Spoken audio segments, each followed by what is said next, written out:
ওয়াদা পালন কাকে বলে দেখেন, আল্লাহর নবীর সাহাবীদের সময়কার একটি ঘটনা থেকে শিক্ষা নেন।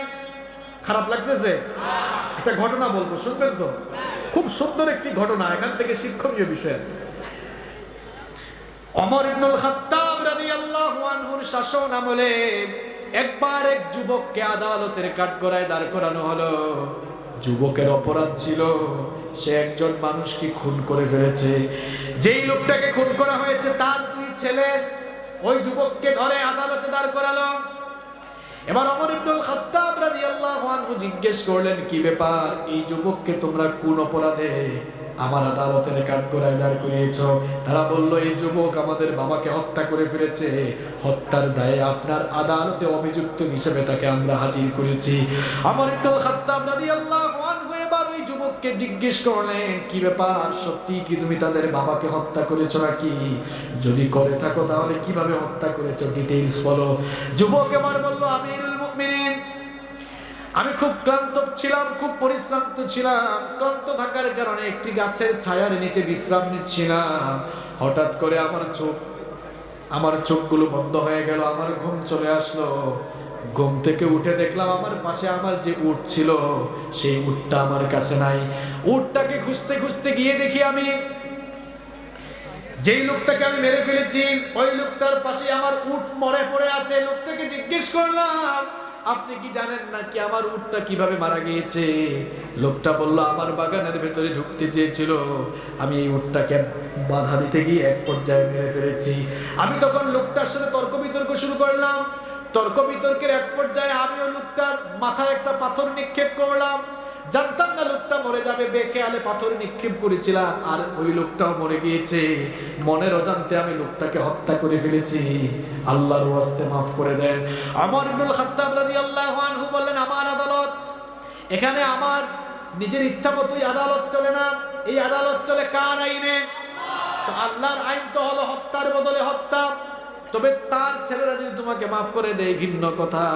তিনি তাদেরকে জিজ্ঞেস করলেন, তোমরা কি ওই ছেলেটাকে মাফ করবা নাকি?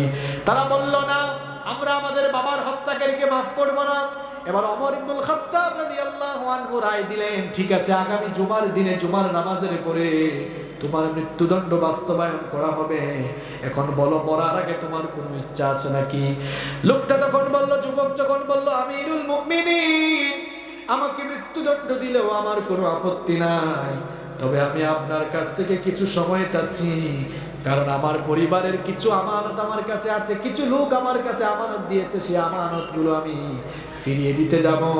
আর আপনার কাছে ওয়াদা করছি, আমি ওয়াদা করে যাচ্ছি মৃত্যুদণ্ড বাস্তবায়নের আগে, জুমার দিনের আগে আমি এসে হাজির হব। ওমর ইবনুল খাত্তাব রাদিয়াল্লাহু আনহু বললেন, না না, এমনি এমনি তো তোমাকে ছাড়া যাবে না, তবে তোমার পক্ষে কেউ যদি জিম্মাদারি গ্রহণ করে তবেই তোমাকে ছাড়া যাবে। এবার ওই যুবকের পক্ষে কেউ জিম্মাদারি গ্রহণ করে না।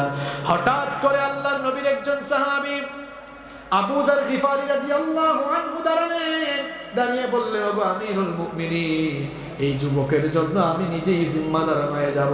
ওমর ইবনুল খাত্তাব রাদিয়াল্লাহু আনহু বললেন, ও আবু যার গিফারি, শোনো, অপরিচিত লোকের জন্য জিম্মাদার হচ্ছ, বুঝে শুনে জিম্মাদার হও। লোকটা যদি ওয়াদা মোতাবেক আসতে না পারে তাহলে মৃত্যুদণ্ড উল্টা তোমার উপরে বাস্তবায়ন হবে।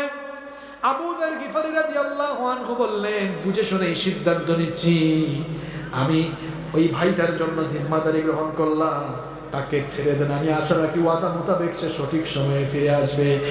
এবার ওই যুবককে ছেড়ে দেওয়া হলো, যুবক চলে গেল। সময় যেতে যেতে একেবারে জুমার দিন চলে আসলো। ফজরের নামাজ থেকে গুঞ্জন শুরু হয়ে গেল, মদিনায় থমথমে অবস্থা বিরাজমান। আরে ওই যুবক যে ওয়াদা দিয়ে গিয়েছিল, যুবক তো এখনো ফিরে নাই। ওই যুবকের জন্য জিম্মাদার হওয়ার কারণে নিরপরাধ আবু যার গিফারি রাদিয়াল্লাহু আনহুর উপরে আজ হয়তো মৃত্যুদণ্ড বাস্তবায়ন করা হতে পারে। এই জন্য এই নিয়ে গোটা মদিনায় গুঞ্জন শুরু হয়ে গেল। সকাল যেতে যেতে জুমার আজানের সময় হয়ে গেল, তখনও যুবক ফিরে নাই। মদিনায় খুব থমথমে অবস্থা বিরাজমান। ওমর রাদিয়াল্লাহু আনহু আজ তো উল্টা মৃত্যুদণ্ড কায়েম করে ফেলবে। যুবক যদি ফিরে না আসে তাহলে অপরাধ আবু যার গিফারি রাদিয়াল্লাহু আনহুর উপরে শাস্তি কায়েম করা হবে। জুমার আজান হয়ে গেল, তখনও যুবক আসলো না। জুমার খুতবা শুরু হয়ে গেল, তখনও যুবক আসলো না। জুমার নামাজ শুরু হয়ে গেল, তখনও যুবক আসলো না। জুমার নামাজ শেষ হয়ে গেল, তখনও যুবক আসলো না। ওমর রাদিয়াল্লাহু আনহু বললেন, যেহেতু যুবক আসে নাই, আবু যার গিফারী যেহেতু ওই যুবকের পক্ষে জিম্মাদারি গ্রহণ করেছে, সেই জন্য মৃত্যুদণ্ড আবু যার গিফারীর উপরে বাস্তবায়ন করা হবে। মৃত্যুদণ্ডের সকল কার্যক্রম সম্পন্ন করো, সকল প্রস্তুতি নাও। মৃত্যুদণ্ডের সকল কার্যক্রম প্রস্তুতি সম্পন্ন করে যখনই মৃত্যুদণ্ড বাস্তবায়ন করা হবে, ঠিক তখনই দেখা গেল মরুভূমির বাড়িগুলো ঘুরিয়ে কে যেন দ্রুত গতিতে তার একটি ঘোড়া চালিয়ে আসছে। একজন বললেন, থামো, দেখি তো দ্রুত গতিতে ঘোড়া চালিয়ে কে আসে। দেখা গেল ওই যুবক, যেই যুবক ওয়াদা দিয়ে গিয়েছিল, এই যুবক ওয়াদা মোতাবেক ঘোড়া চালিয়ে ফিরে আসতেছে। সুবহানাল্লাহ। ওই যুবককে ওমর রাদিয়াল্লাহু আনহু কাছে ডাকলেন, ডেকে বললেন, ওগো যুবক, তুমি তো জানতে এখানে আসলে নির্ঘাত তোমাকে মেরে ফেলা হবে, মৃত্যুদণ্ড দেওয়া হবে। নির্ঘাত মৃত্যুর কথা জেনেও তুমি কেন ওয়াদা মোতাবেক হাজির হয়ে গেল? যুবক তখন বলল, আমিরুল মুমিনিন, আমি আমার মৃত্যুকে ভয় পাই না, তবে আমি মুনাফিক হওয়াকে বড় ভয় করি। আমি তো ওয়াদা দিয়ে গিয়েছিলাম, আমি যদি ওয়াদা মোতাবেক না আসতাম, ইসলাম বিরোধীরা বলা বলি করতো একজন মুসলমান ওয়াদা করে ওয়াদা পালন করতে জানে না, মুসলমানদের বদনাম হতো, কেউ যেন বদনাম করতে না পারে, আর আমি যেন মুনাফিক হয়ে বেঁচে মুনাফিক হয়ে না মরি, এই জন্য আমি মরতেও রাজি, কিন্তু মুনাফিক হতে আমি রাজি না। এই জন্য ওয়াদা মোতাবেক আমি চলে এসেছি। আল্লাহু আকবার। আবু যার গিফারী রাদিয়াল্লাহু আনহুকে এবার ওমর ইবনুল খাত্তাব রাদিয়াল্লাহু আনহু প্রশ্ন করলেন, ওগো আবু যার গিফারী, অপরিচিত এক যুবকের জন্য তুমি কেন জিম্মাদার হলে? কারণ এই যুবকটাকে তো তুমি কোনোদিন দেখো নাই, তাকে তুমি চিনো না, এরপরেও এই অপরিচিত যুবকের জন্য তুমি কেন জিম্মাদার হলে?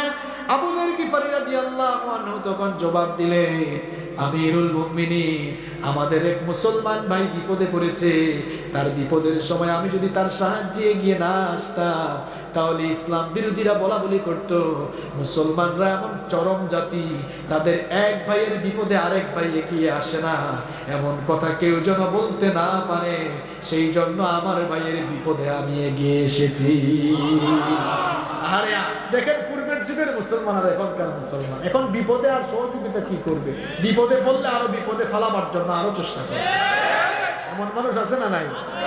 আল্লাহ যেন আমাদেরকে হেদায়েত দেয়। এই দৃশ্য ওমর রাদিয়াল্লাহু আনহু এবার বললেন, ঠিক আছে, যুবক যেহেতু ওয়াদা মোতাবেক ফিরে আসছে, এবার তার উপরে মৃত্যুদণ্ড বাস্তবায়ন করো।